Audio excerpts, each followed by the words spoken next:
Hello, welcome to Nathan, but the truth. Okay, I wanted to talk about our 411 missing in action. Every day I have two, three different postings of young people under 18 missing. Um, Now, I don't know whether we got runaway situations going on or what. One case, somebody, a family that I grew up with, they posted one of their little young people, little young girl, and they wouldn't share much information about the situation. All they said was that the police refused to do a Amber Alert. Okay. Well, for one thing, Amber Alerts are not for African American children. That's a super rarity. Okay. Um, and another thing, um, it's so many that the community's anger is not met with some form of unity. Okay. You got all these moms and dads on social media, and even the ones whose children come up missing. Those I go to their social media, see what type of person they are and why they're so frustrated that the word isn't out about their child. And it's because everything on their social media is all about actors and entertainers and gossiping about that and bullshit. Nothing to do with what I talk about. Because as I told you, black folks can't stand my black ass, okay?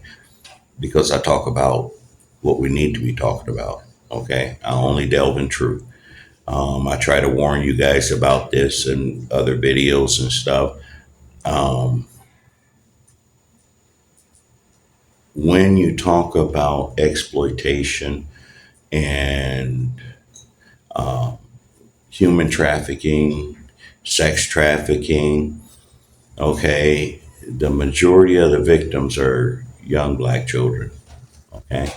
And when mom and dad is too ignorant to rally the community together to watch the children and have a network set up so that we could be able to hone in on this stuff, it makes it hard for somebody like me or anyone else to do anything.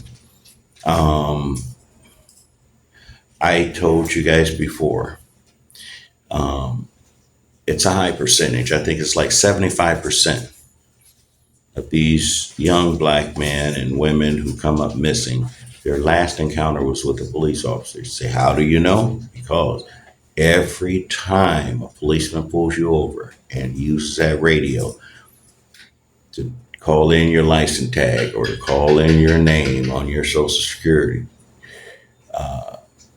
doing a check, as they call it, warrant check. Every time that's done, that goes straight to the FBI the second it's happening.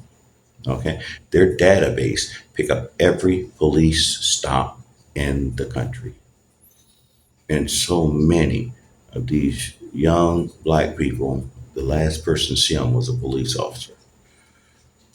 That should be alarming enough.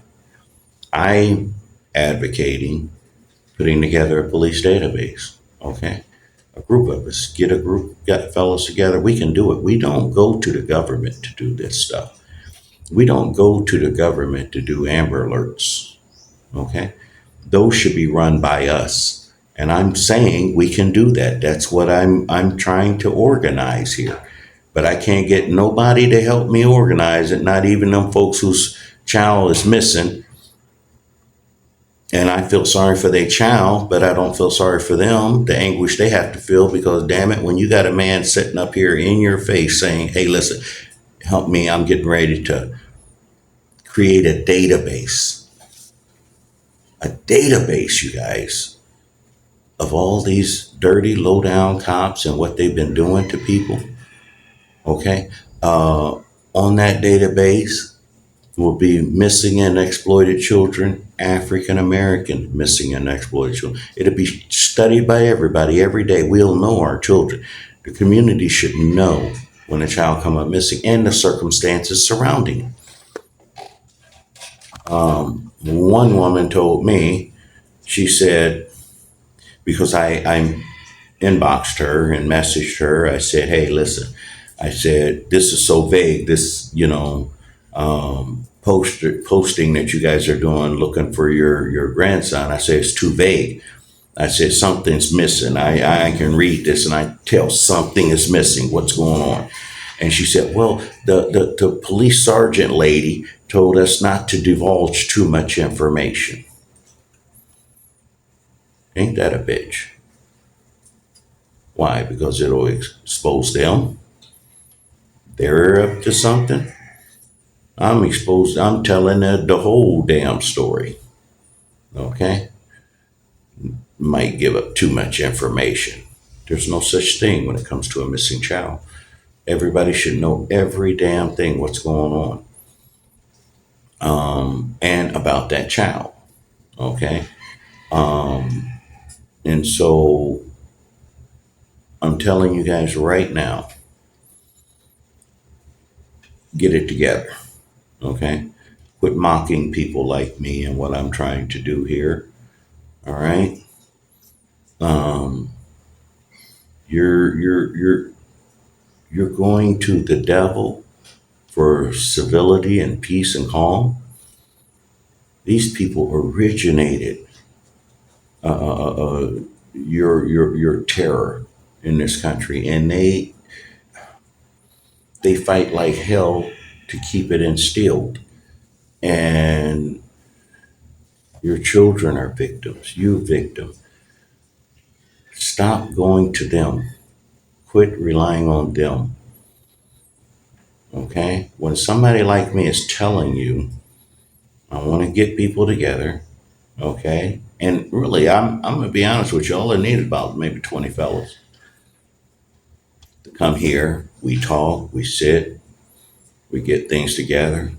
And then after that, we can create the website. We won't even need to crowdsource anymore. I'm just gonna crowdsource just to get their tickets over here. Because I've been assured that I'd have all the millions I needed if I can just get 20 together. 20. And then we can go about setting up different groups of people, such as, you'll need people for data entry kind of thing, run it like a call center, where they're taking in information, posting it to the website, you know. Um, then you have your promoters. Hey, promoters get paid to promote. You pay promoters to promote the town hall meetings. That would be gatherings, mass gatherings of brothers that are a lot smarter and a lot tougher and a lot better than me. That's what we're trying to do. It's not, um, we're just trying to put together a leadership team. But the actual people who will be uh, really doing everything will be those I told you about when it comes to the milk. That's the cream of the crop. They will rise to the occasion because they've been waiting on this for a long time. They just need somebody with the initiative to get it started and with the nerve and the courage and lack of fear. Because the only reason you guys don't cling to what I'm saying is because you know I'm telling the truth. And the truth in America gets you killed. So you're scared. I get it. Had an old man tell me one time, and he wasn't lying. He said, if you can instill fear in a man, you can control him all fear of death now. Understand? Fear of death. You can control him all the days of his life and every seed that he bear on this earth. Because you guys live in fear, you teach your children fear. Okay. Uh, I still haven't gotten over all these black mamas be on TV boasting and bragging about how they taught their son, be teaching their son. What to do if stopped by police? That's fear. That's living in terrorism and bragging about it. That is sick. Because that white woman, she teaches her son to kill you and your child, rape with impunity, destroy. And you'll grin up to Miss Ann every damn time as she look at you and tell you after the police done murdered one of your children. But we need the police. We gotta have them. They're good. What she's saying is no, that's what they're doing. What we want them to do. And black mammy bitch, she gonna sit there and grin and look stupid. All the while, her child lives in fear. She's instilling fear. You know, she'll lay with the lowest man on earth just to make sure that she don't have a man in the house while she raise and rear up some of the worst in society because it makes her feel good. She gets a little bit of money, a little bit of admiration, a little bit of accolades for being a single mom.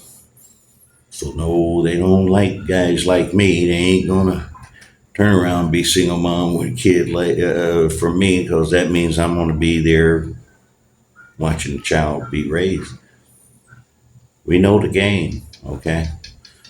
So I get it, but you guys gotta unget it. And these postings are really disturbing me. All these kids coming up missing.